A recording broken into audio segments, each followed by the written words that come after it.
Seja bem-vindo ao canal Diaconia da Palavra. Neste canal temos estudos bíblicos, biografias, curiosidades e muito mais.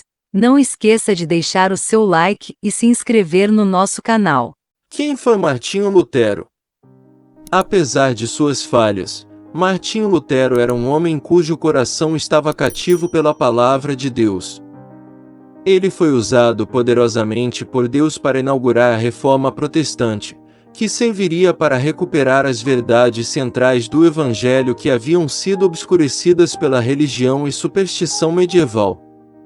Aqui está uma breve biografia do homem que desencadeou a Reforma. Martinho Lutero nasceu em 10 de novembro de 1483 em Eisleben, Alemanha, filho de Margaret e Hans Lutero. Hans trabalhou na indústria mineira, tendo até algumas minas de cobre, mas queria algo melhor para o filho. Martinho foi mandado para um internato e depois para a Universidade de Erfurt. Ele foi um excelente aluno. Ele logo obteve um diploma de bacharel e mestrado e parecia estar no caminho certo para o sucesso como estudante de direito. Mas passando um mês em seus estudos jurídicos, em 2 de junho de 1505, Lutero estava voltando para a escola, vindo da casa de seus pais quando foi pego por uma violenta tempestade. A tempestade ficou mais intensa e Lutero temeu por sua vida. De repente, um raio caiu perto dele, jogando violentamente no chão. Lutero gritou: "Ajude-me, Santa Ana! Eu me tornarei um monge!" A vida de Lutero foi poupada e, para desgosto de seu pai, Lutero entrou no mosteiro 2 semanas depois para começar uma nova vida como monge agostiniano. Como monge, Lutero procurou sinceramente encontrar a aprovação de Deus. Como outros em sua época, Lutero acreditava no ensino da Igreja Católica sobre a salvação, não somente pela graça de Deus, mas a graça de Deus capacitando você a fazer o trabalho necessário para ganhar sua própria salvação. Mas Lutero não tinha confiança em sua capacidade de permanecer em estado de graça. Ele estava apavorado com a ira de Deus e estava incerto sobre sua capacidade de ganhar o favor de Deus por meio de suas obras. O que ele poderia fazer para tentar aliviar sua consciência perturbada? Bem, trabalhar mais, parecia o certo. Lutero disse: "Quando eu era monge, sacrifiquei-me muito durante quase 15 anos com o sacrifício diário, torturando-me com jejuns, vigílias, orações e outros trabalhos rigorosos. Eu sinceramente pensei em adquirir justiça por minhas obras." Ele começou a ver Cristo não como um Salvador amoroso, mas como um juiz severo e terrível. É por isso que Lutero se cansou quase até a morte. Ele ficava no confessionário por horas a fio. Depois de sair, voltava novamente devido a algum pecado não confessado ou para confessar que não havia ficado triste o suficiente em sua confissão anterior. Um monge que ouvia suas confissões lhe disse: "Irmão Martinho, por que você não sai e comete alguns pecados reais, e volta quando tiver algo a confessar?" Mais tarde, ele olharia para trás neste período de sua vida e diria: "Se alguma vez um monge poderia chegar ao céu por ser monge, esse era eu." Mas ele estava em grande angústia por causa de sua condição espiritual. Seus líderes tomaram a decisão em 1510 de enviar Lutero a Roma. A viagem pretendia restaurar seu espírito e permitir que ele visitasse os locais sagrados e as relíquias sagradas. Isso serviria para rejuvenescê-lo, e venerar as relíquias lhe daria a oportunidade de ganhar indulgências. Uma indulgência era um ato de serviço, uma doação à Igreja que era acompanhada de uma promessa em nome do Papa de reduzir seu tempo no purgatório, onde aqueles que estavam destinados ao céu eram primeiro purificados de seus pecados para entrar na presença de Deus. A ideia era que a Igreja tirasse o excesso de mérito de Cristo e o aplicasse à sua conta. Uma indulgência parcial reduziria o tempo no purgatório, uma indulgência plenária eliminaria completamente. No entanto, por mais animado que Lutero estivesse quando começou sua jornada, ele rapidamente se desiludiu com a riqueza e o estilo de vida pecaminoso dos sacerdotes em Roma. Visitar as relíquias e locais sagrados também não ajudou. Quando Lutero subiu a escala sancta, os supostos degraus que Cristo subiu ao encontro de Pôncio Pilatos de joelhos, orando e beijando cada degrau, tudo o que ele conseguiu dizer quando chegou ao topo foi: será que isso é verdade? As dúvidas sobre o ensino da Igreja começaram a criar raízes. Ele voltou para Erfurt mais desanimado do que nunca. Mesmo assim, foi transferido para a Universidade de Wittenberg para se tornar professor. Aqui ele começou a estudar verdadeiramente as Escrituras, e começou a pesquisar diligentemente como um homem pecador poderia ser justificado diante de Deus. De 1513 a 1517 ele estudou e ensinou através dos livros de Salmos, Romanos, Gálatas e Hebreus. Enquanto isso, a questão das indulgências continuava a incomodar Lutero. Essas bênçãos que a Igreja supostamente dava, agora podiam ser adquiridas em troca de dinheiro doado como sinal de arrependimento para grandes projetos de construção, como a Basílica de São Pedro, iniciada em 1506. Além disso, indulgências poderiam ser adquiridas em nome dos mortos. Para Lutero, isso era demais. O mais famoso pregador das indulgências foi um astuto vendedor chamado Johann Tetzel, que dizia a famosa frase: assim que a moeda no cofre toca, a alma do purgatório brota. Foi suficiente para fazer com que muitos camponeses doassem seus poucos bens, para ajudar a libertar eles mesmos ou um ente querido de anos de tormento. Tetzel ia de cidade em cidade, gritando: você não ouve as vozes de seus pais mortos e outros parentes clamando: tenha misericórdia de nós, pois sofremos grande punição e dor. Você poderia nos liberar com algumas esmolas. Nós te criamos, te alimentamos, cuidamos de você e te deixamos nossos bens. Por que você nos trata tão cruelmente e nos deixa sofrer nas chamas, quando basta um pouco para nos salvar? A ilegitimidade das indulgências em favor dos mortos é o motivo pelo qual Lutero decidiu afixar as 95 teses.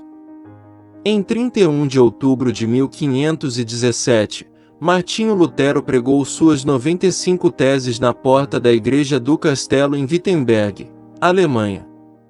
Este foi o ato que desencadeou a Reforma Protestante, e foi a Reforma Protestante que trouxe luz às trevas e recuperou as verdades centrais do Evangelho obscurecidas pela religião medieval.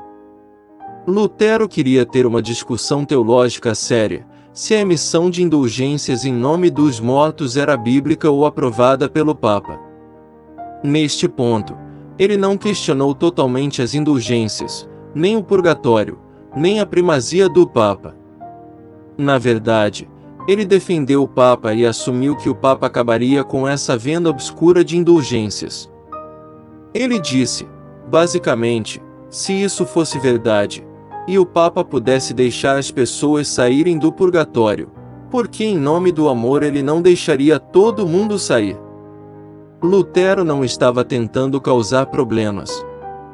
Esta era uma questão acadêmica e teológica, e suas 95 teses foram escritas em latim, não na língua do povo. Sem seu conhecimento ou permissão, essas teses foram traduzidas por alguns de seus alunos do latim para o alemão e distribuídas. Graças à nova tecnologia da prensa tipográfica, em 2 semanas quase todas as aldeias da Alemanha tinham uma cópia. As ideias logo se firmaram e nuvens de tempestade começaram a surgir no horizonte. À medida que as tensões aumentavam com as autoridades da Igreja, a agitação interna de Lutero sobre o pecado e a salvação continuou.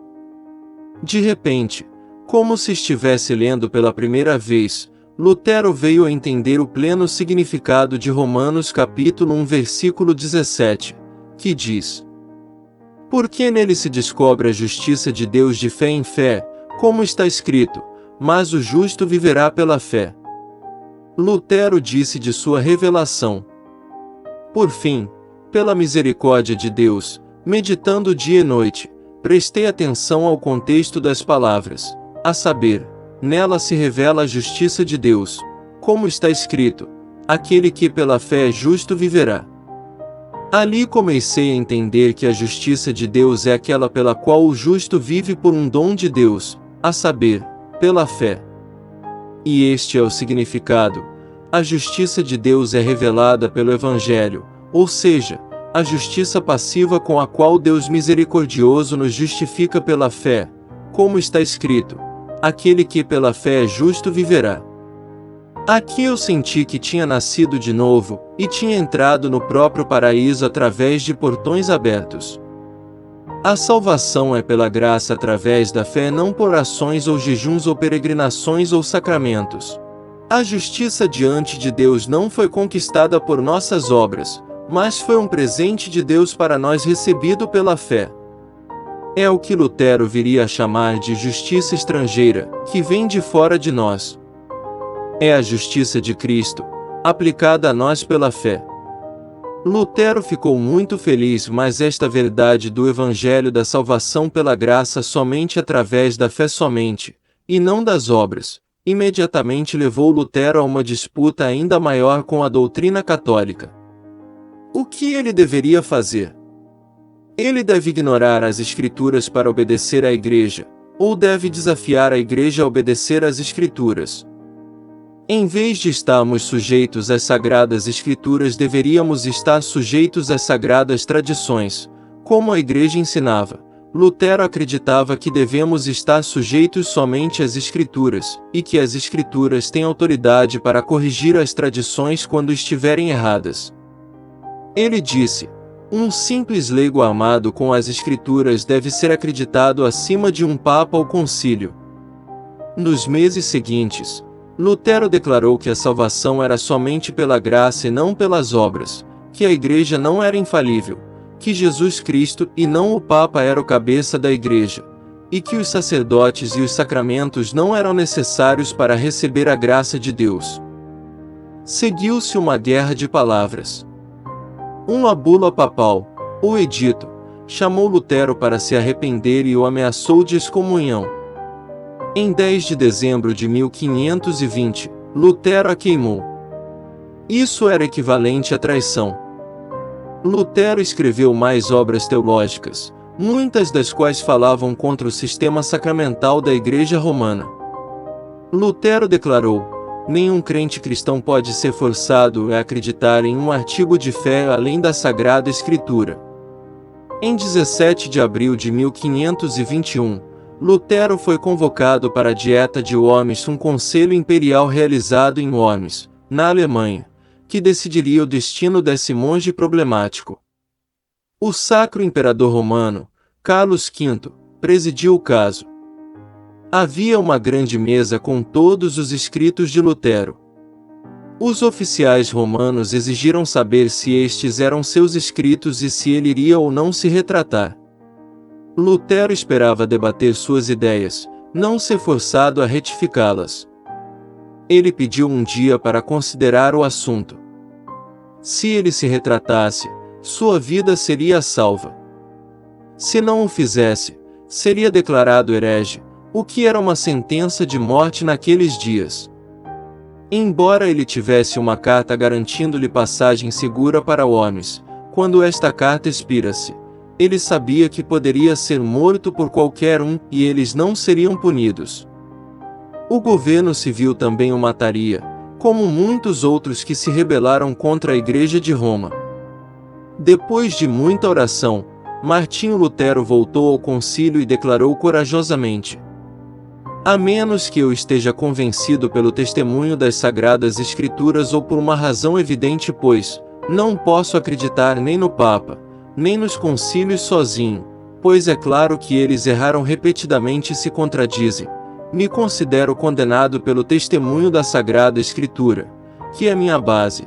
Minha consciência está cativa pela palavra de Deus. Assim, não posso e não vou me retratar, porque agir contra a consciência não é seguro, nem são.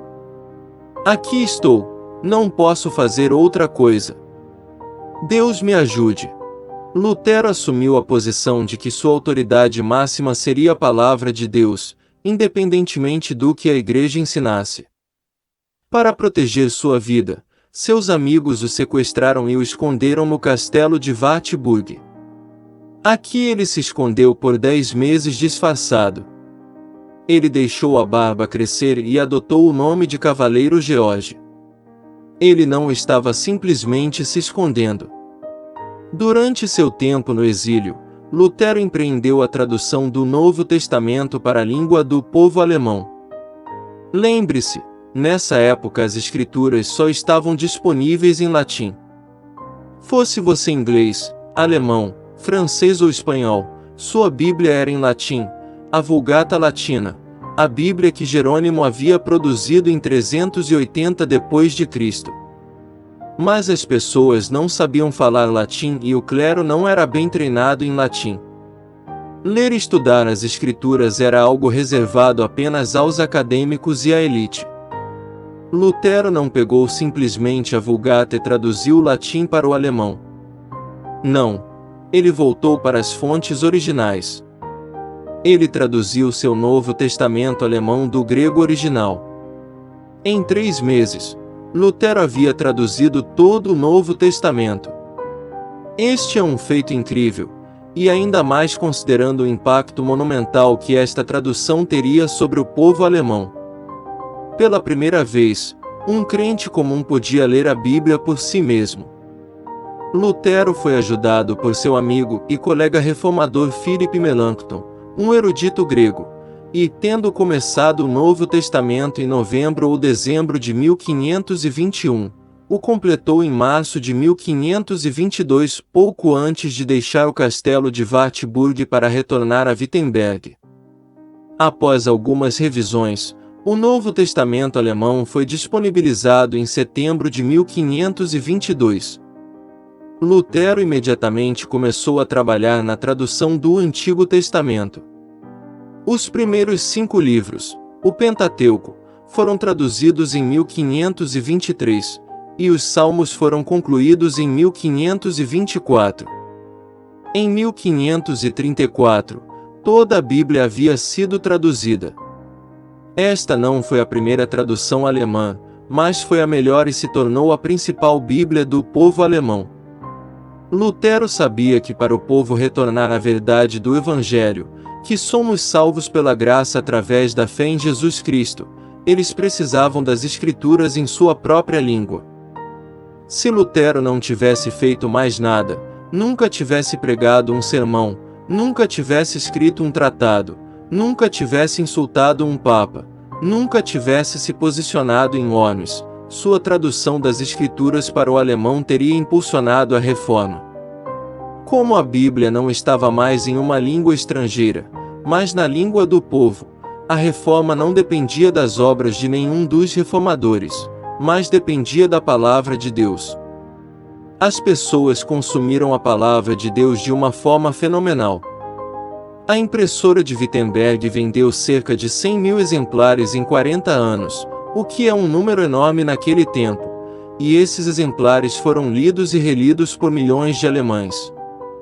O historiador da Igreja Philip Schaff disse, de Lutero, seu trabalho mais importante e útil de toda a sua vida é a tradução do Novo Testamento, pela qual ele trouxe o ensino e o exemplo de Cristo e dos apóstolos para a mente e o coração dos alemães. Ele fez da Bíblia o livro do povo, na igreja, na escola e em casa. Lutero não discordaria dessa afirmação. Deixem que destruam minhas obras. Eu não mereço nada melhor, pois todo o meu desejo tem sido levar almas à Bíblia, para que depois possam negligenciar meus escritos. Bom Deus! Se tivéssemos conhecimento das Escrituras, que necessidade haveria de meus livros? Traduzir as Escrituras para a linguagem das pessoas comuns se tornaria uma marca registrada da Reforma Protestante, com traduções em espanhol, francês, inglês, português e outras línguas. De um advogado iniciante a um monge neurótico, a um reformador ousado, A vida de Martinho Lutero teve um impacto poderoso na Reforma Protestante e em toda a história mundial. Todos os anos restantes da vida de Lutero foram dedicados a ajudar a jovem Reforma a se firmar. E assim o fez. Graças em grande parte à sua pregação, ensino e livros de Lutero, a teologia da Reforma se espalhou por toda a Alemanha e por outros países da Europa. Martinho Lutero, cujo coração foi mantido cativo pela palavra de Deus e que foi usado por Deus para inaugurar a Reforma Protestante, morreu em 18 de fevereiro de 1546 em Eisleben, a cidade de seu nascimento. Quando ele morreu, mais de 500.000 de cópias da Bíblia de Lutero estavam em circulação, e suas obras e escritos deram início à Reforma. Olhando para trás em sua vida antes de sua morte, Lutero comentou: "Eu simplesmente ensinei, preguei, escrevi a palavra de Deus, caso contrário, não fiz nada, a palavra fez tudo." Lutero nos deixou um legado complexo e às vezes controverso. Mas é claro que apesar de suas falhas, ele foi grandemente usado por Deus para restaurar as Escrituras ao seu devido lugar de autoridade na vida da Igreja e na vida do crente individual. Lutero foi encorajado a arriscar sua vida pela verdade de que somente as Escrituras devem ser nossa autoridade suprema em todos os assuntos espirituais. Esta doutrina veio a ser conhecida como sola Scriptura.